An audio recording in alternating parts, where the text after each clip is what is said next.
Kayo po ba mga bossing ko isa sa mga mananaya? Meron po akong isi-share sa inyo na pwede nyong gawin upang sa ganon, makapanalo po kayo ng malaking halagang pera. Isulat lang po natin muna dito ang ating tunay na pangalan at apelyido. Pati po birthday at year kung kailan kayo ay pinanganak. Pagkatapos, isulat nyo po dito kung anong paborito nyong number na tatayaan or kung ano yung alaga ninyong number.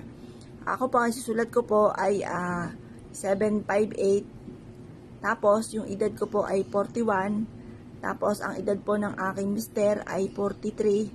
Tapos, ang edad ng aking panganay ay 19. Ilan ito? 6. Ngayon po, sabihin po natin dito,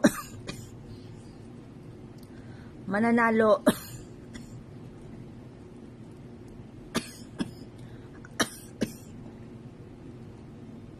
ako ng jackpot. Yan. I-wish na po lahat ang gusto po ninyo. Pagtapos na po kayo mag-wish mga bossing, halimbawa magkaroon ako ng sariling bahay, magkaroon ako ng sarili kong negosyo na dito na ako yayaman, magkaroon ako ng mga bagay na matagal ko nang pinapangarap, i-wish na lahat-lahat ang gusto po ninyo. Pagkatapos mga bossing, gagamitan po natin ito mga bossing ko ng bawang. Yan. Ang paggamit ng sana, ibig sabihin pag kayo nagwi-wish, ay alinlangan ko ito'y matutuloy. Pero kung walang direct na, wala pong sana at direct to the point ang inyong pagwi-wish, ito po ay malaki ang tsansa na magkakatotoo po yan. Yung parang naniniwala ka na matutupad lahat ang mga kahilingan, kaya mas mainam huwag nyong gagamitan ito ng sana kapag kayo ay nag-wish. Proven po ito na napakaswerte, basta't may 100% kang paniniwala.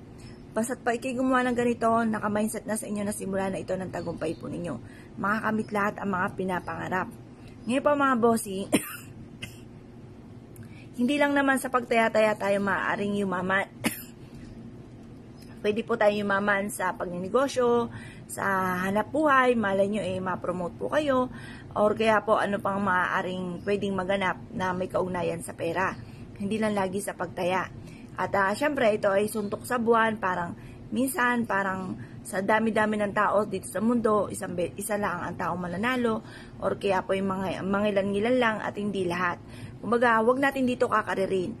Kapag gusto lang po natin, saka tayo tumaya. Pero pag may alilangan ka, ay wag nyo na lang gagawin, wag mo na kayong tataya.